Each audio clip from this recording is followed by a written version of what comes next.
विश्व 21औं शताब्दीको दोस्रो दशकमा प्रवेश गरिसके तापनि दलित समुदाय धार्मिक र सामाजिक क्षेत्रमा बहिष्कृत, आर्थिक क्षेत्रमा शोषित तथा शैक्षिक एवं राजनैतिक क्षेत्रमा वञ्चित छन्।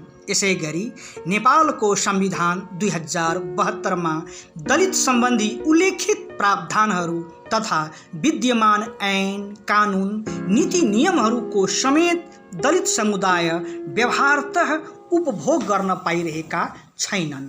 मूलतः दलित समुदायको समृद्धि र सर्वाङ्गीण विकासको लागि दलित अगुवा तथा सामाजिक अभियन्ताहरूकै सहभागितामा उनीहरूको समस्या र त्यसका समाधानहरूको निर्क्यौल तथा समाधान गर्ने उद्देश्यले प्रदेश नम्बर 2 का सामाजिक विकास मन्त्रालय, दलित विकास समिति तथा काठमाडौँ स्थित इनोभेटिभ रिसर्च एन्ड डेभलपमेन्ट सेन्टरको संयुक्त आयोजनामा 2078 मङ्सिर 19 र 20 गते बर्दिवास स्थित पावन मिथिला होटलमा दलित समुदायको वर्तमान अवस्था, समस्या र समाधान विषयक कार्यशाला गोष्ठी सम्पन्न भयो।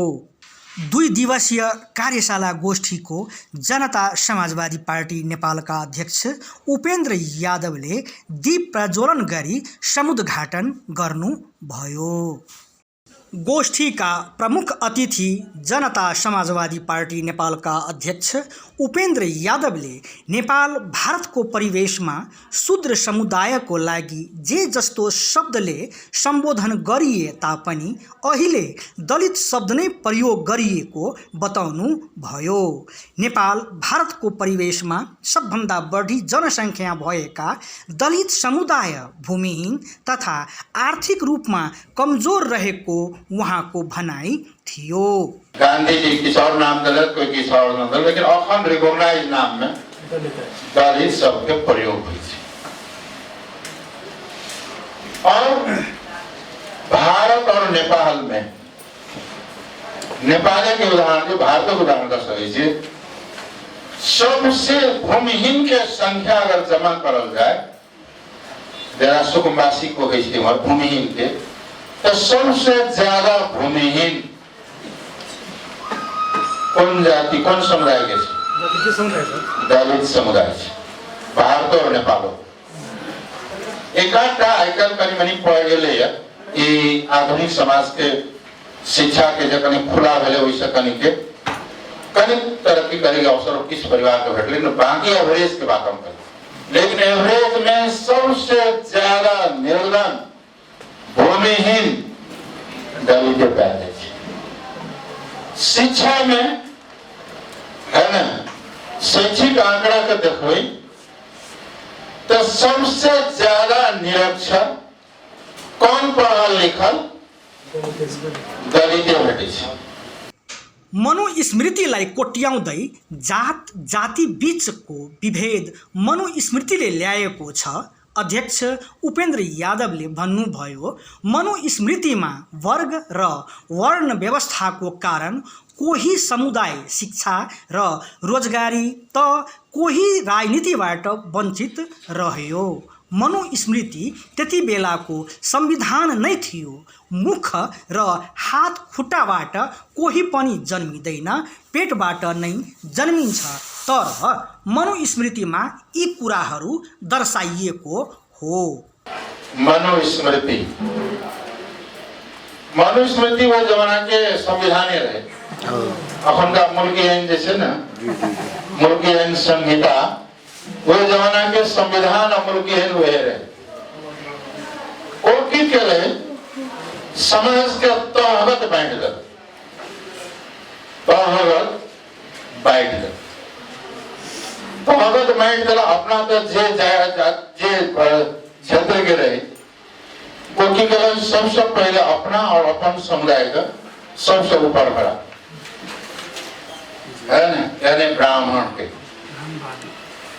दोसर तह में लवला क्षत्रिय कही, तेसर तह में लवला वैश्य कही, और तकर बाद शूद्र कही। और ये डिवीजन जो समाज के वेले वर्गीकरण के की कहल गेल भीमराव के भाषा में ग्रेडेड जे छै इनइक्वालिटी यानी तहल असमानता। सबभन्दा बढी कुपोषण दलित समुदाय नै छन्। शिक्षामा पनि निकै पछाडि छन्। अध्यक्ष उपेन्द्र यादवले भन्नुभयो, आर्थिक रूपमा कमजोर हुनु, शिक्षामा पछाडि हुनु र सरसफाइ नहुनुले पनि दलित समुदाय बढी बिरामी हुने गरेका छन्। कि सबसे ज्यादा कुपोषण है, जब बच्चे में कुपोषण है तो दलित समाज में सबसे ज्यादा, शिक्षा में सबसे ज्यादा पछाड़ी हुए थे, कुपोषण में सबसे ज्यादा होते, रोग में सबसे ज्यादा रोगी दलित समुदाय होते, सबसे ज्यादा रोग। और महिला सबके संबंधित रोग में भी क्लासिफाई किया गया तो करीब करीब 60% महिला दलित के, बाकी सबका 40%, यानी सबसे ज्यादा रोगी वही से। कारण की से भोजन नहीं से, आर्थिक रूप से गरीबी से भूमि से था, भोजन नहीं से, शिक्षा, भोजन नहीं से गरीबी से, शिक्षा नहीं से, है ना, वही सर सफाई नहीं से, तो बीमारी है यह समुदाय नेपाल र भारतमा राजनीतिक लोकतन्त्र मात्र रहेको चर्चा गर्दै उहाँले भन्नुभयो, आर्थिक र सामाजिक लोकतन्त्रको अभावमा राजनीतिक लोकतन्त्रको कुनै अर्थ रहन्न। कि लोकतन्त्र नेपाल में या भारत में केवल राजनीतिक लोकतंत्र, राजनीतिक सब हो हल्ला कर सके, अपने पास से बैठ सके, लेकिन आर्थिक और सामाजिक लोकतंत्र के अभाव में, सामाजिक लोकतंत्र के पक्ष में कई डिटेल में जाए तो एक जात पात पर आधारित, लिंग पर आधारित, पेशा पर आधारित, काम पर आधारित जो भेदभाव और घृणा से एक और समाप्ति ही सामाजिक लोकतंत्र के आधार थी। तो सामाजिक और आर्थिक लोकतंत्र के बिना राजनीतिक लोकतंत्र केवल बकवास और नेपाल के अखंड के लोकतंत्र, भारत के लोकतंत्र भी राजनीतिक लोकतंत्र और सामाजिक और आर्थिक रूप से लोकतंत्र अखंड नहीं है। दलित समुदायलाई हरेक क्षेत्रमा सशक्त गर्ने तथा नेतृत्व पंक्तिमा पहुँच बढाउने उद्देश्यले आयोजित कार्यशाला गोष्ठीको प्रशंसा गर्दै जनकपुर उपमहानगरपालिकाका नगर प्रमुख लाल किशोर शाहले दलित समुदायको शैक्षिक क्षेत्रको उत्थान र विकासमा उपमहानगरपालिकाबाट समुदायगत शैक्षिक अभियान सञ्चालनमा रहेको खुलासा गर्नुभयो। कार्यक्रम के रूप में और हम सब इसे बहुत प्रयास कीजिए। हम सब अपने के जानकारी दीजिए, जब विद्यालय सब में 3 से 4 विद्यार्थी लगे, अखन हम सब इसी जगह फलाम उपमहानगरपालिका के अंतर्गत जैसे समुदाय बस्ती सब में जाकर के विद्यालय में बच्चा के पठाओ से के लिए आई 2022 से 24 से 5 छोटा विद्यालय आगे एहन छे जिनमें जैसे से दलित के बच्चा सब हर कहाँ के गेले ओका सबके हम तो कहली जे गलती केना है कि अपने की कहि देलिए, अपने कोनो हिसाब से कोनो बात नहीं सुनो, सबके चीज बहुत सुख चलाओ, पर तू सुख कहाँ चलो, भवन के निर्माण करो, पर भवन के निर्माण किया जाए। और हम सब वहाँ के एक पर बहुत जबरदस्त किस्म से केंद्रित कर जहाँ जहाँ देखिए वार्ड में देखिए टोल में विद्यालय सब से सकभर जते प्रयास के लिए, चूंकि सबसे पहली बात जैसे शिक्षा में हमारा सब पहुँच गया जरूरी है। राष्ट्रिय योजना आयोगका सदस्य डाक्टर उमाशंकर प्रसादले मधेसी दलित अन्तर्गत पर्ने डोम र हलखोर जातिको साक्षरता दर अन्य जाति भन्दा निकै कम रहेको बताउँदै डोम र हलखोर जातिका बालबालिकाहरूको लागि आवासीय विद्यालयको स्थापना तथा कम्तीमा 20 देखि 25 वर्षसम्म आवासीय शिक्षा र रोजगारीको व्यवस्था गरिनुपर्ने सुझाव दिनुभयो। डोम के देखबै, हलखोर के देखबै त की छै, बहुत ज्यादा साक्षरता दर कम छै। ओकरा लेल जेना SOS अपने सब सुनले होबै जे बाल ग्राम छै, ओहिना रेसिडेंशियल स्कूल बनतै आ ओहि रेसिडेंशियल स्कूल में की होतै 20-25 वर्ष वही बच्चा के वही लग शिक्षा देल जतै, वही लग से ओकरा रोजगारी के। सुदूर पश्चिममा दलित समुदायका अधिकांश बाल बालिकाहरू कुपोषणबाट पीडित रहेको बताउँदै सरकारद्वारा सञ्चालित पोषण सम्बन्धी कार्यक्रमहरू फलदायी नभएको डाक्टर उमाशंकर प्रसादले टिप्पणी गर्नुभयो। अभी हम गेल रहिए 1 हफ्ता के सुदूर पश्चिम के भ्रमण में, पोषण में कार्यक्रम जे छै से दलित समुदाय के बच्चा सब कुपोषण के, माल न्यूट्रिशन जे कहै छी हम सब, एनीमिया जे रक्त अल्पता, रक्त के कमी हो जाए, खून के कमी हो जाए, ओकर समस्या बहुत ज्यादा विकराल है। तो ओकरा लेल हम ओ सब कथी कहने पूरा नेपाल सरकार जे छै से बहु क्षेत्रीय पोषण कार्यक्रम लागू कर रहल छै, मल्टी सेक्टर न्यूट्रिशन का। और ओकर मोडालिटी हम चेंज करे जा रहल छियै। वही मोडालिटी में कथी छै से लीटो बांटलक, पैसा बांटलक, कथी छै से कथी बिया बांटलक धान के, गेहूं के, वो कार्यक्रम छै। नहीं, गुना नहीं होतै। और रोजगारी आ उत्पादन मुखी कार्यक्रम करे पड़ै।